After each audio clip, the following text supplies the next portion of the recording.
Hey guys, welcome to Testimony Day. Today we got Sam. I'm sure most of you know who he is. So Sam, can you tell us a little bit about what God's done in your life? Yeah, that's right. For those of you who don't know me as well, I'm Pastor Sam. I get the pleasure to lead the church here. Now, my testimony, I want to tell you about how I came to faith, because it's a lot about my personal story with Jesus and how he's changed me. Yeah. So when I was a teenager, I loved acting, I loved performing, and I was a twin, and so I think I probably got my acting skills to make sure I got the attention off my brother, my siblings. I learned that pretty quick. But what I found was through that whole performing lifestyle, I became very aware and very needy for people to like me, for people to find me funny, for people to know I was in the room.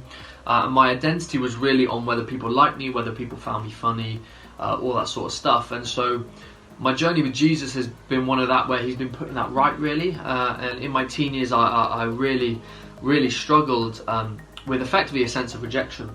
I went through a period where there were a few girls that I liked who didn't like me back, and some friends who I wanted to like me who didn't like me back, and I went through that whole process where I just felt rejection after rejection. As I said, I'm a twin, and so there was automatically a lot of comparison at school and, you know, everything like that, football and sports and everything like that.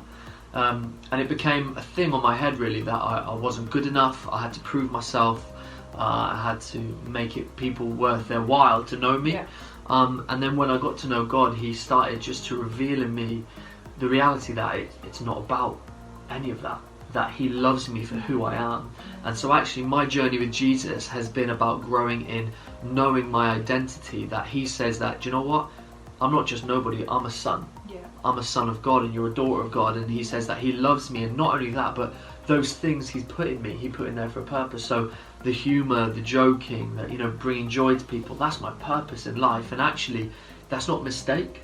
The things that are beautiful in you are different to that in me, but he put them there for a reason. So my journey with Jesus, and really what I'd want to encourage everyone in, is that those things that are unique to you, they aren't there by accident. You're not a failure. You don't have to earn your worth or earn those things or try and feel loved. That's not what Christianity is about. Christianity is God saying, I sent my son so that you could know that I love you.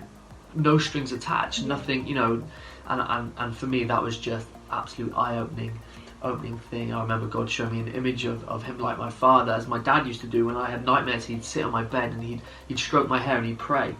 He'd pray with me, and I just remember God showing me that image and saying, you know, that's me, I'm your father. But it's in such a greater way that I'm there for you, I love you, and I'm proud of you. And so really that's a major part of my story, is knowing my identity, that God loves me, he created me, and he's got a purpose for me. Wonderful. Yeah, so Sam, that was really encouraging, and especially, like, I think we all struggle to find who we are in God sometimes, and we know that God has created us to be different. So thank you so much for that. That's really encouraging. So please stay tuned for next week as we have more Testimony Days.